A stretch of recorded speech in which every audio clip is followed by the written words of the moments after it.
ಜೀವನದಲ್ಲಿ ಒಂದ್ಸಲ ಆದರೂ ಶ್ರೀ ಚೌಡೇಶ್ವರಿ ದೇವಾಲಯಕ್ಕೆ ಭೇಟಿ ಕೊಡಿ. ಸಿಗಂದೂರಲ್ಲಿರುವಂಥದ್ದು. ನನಗೆ ಅಲ್ಲಿ ದೇವಾಲಯಕ್ಕಿಂತ ಆ ಪ್ಲೇಸ್ ತುಂಬ ಅಂದರೆ ತುಂಬ ಇಷ್ಟ ಆಯಿತು. ನಾವು ಮೂಲತಃ ಕೋಲಾರದವರು, ನಮಗೆಲ್ಲ ಬರಡು ಭೂಮಿ, ಬೆಟ್ಟ ಗುಡ್ಡ ಇದನ್ನೇ ನೋಡಿರೋರು. ನೀರನ್ನು ಅಥವಾ ನದಿಗಳನ್ನು ತುಂಬ ಕಡಿಮೆ ನೋಡಿರ್ತೀವಿ. ಫಸ್ಟ್ ಟೈಮ್ ಒಂಥರ ಡಿಫ್ರೆಂಟ್ ಎಕ್ಸ್ಪೀರಿಯನ್ಸ್ ಇತ್ತು ಅಂತ ಹೇಳ್ಬೋದು. ಅಂದರೆ ಒಂದು ಬೋಟಲ್ಲಿ ಕಾರ್ ಸಮೇತ, ಅಂದರೆ ಬೋಟಲ್ಲಿ ಹೋಗಿದ್ದೀವಿ, ಆದರೆ ಬೋಟಲ್ಲಿ ಕಾರ್ ಸಮೇತ ಜನಗಳನ್ನ ಒಂದು ಕಡೆಯಿಂದ ಮತ್ತೊಂದು ಕಡೆ ಕರ್ಕೊಂಡೋಗಿದ್ದು ಸಿನಿಮಾಗಳಲ್ಲಿ ನೋಡಿದ್ದೆ ಅಥವಾ ರೀಲ್ಸಲ್ಲಿ ನೋಡಿದ್ದೆ. ಫಸ್ಟ್ ಟೈಮ್ ಅನುಭವ ಆಯಿತು. ಒಂಥರ ಸ್ವರ್ಗ ಅಂತ ಹೇಳ್ಬೋದು. ಯಾರು ಈ ಶಿವಮೊಗ್ಗ ಅಥವಾ ಸಾಗರದ ಸಮೀಪದಲ್ಲಿದ್ದೀರೋ ನೀವು ಸ್ವರ್ಗದಲ್ಲೇ ಇದ್ದೀರೇನೋ ಅಂತ ಗೊತ್ತಿಲ್ಲ. ಡೈಲಿ ಈ ರೀತಿಯ ಒಂದು ಅದ್ಭುತವಾದ ಎಕ್ಸ್ಪೀರಿಯನ್ಸ್ನ ಮಾಡ್ತಿದ್ದೀರಾ.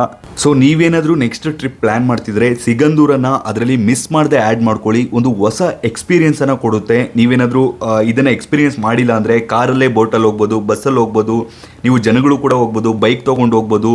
ಒಂದು 2 ಕಿಲೋಮೀಟರ್ ಸರಿಸುಮಾರು ಇರುತ್ತೆ, 2 ಅಥವಾ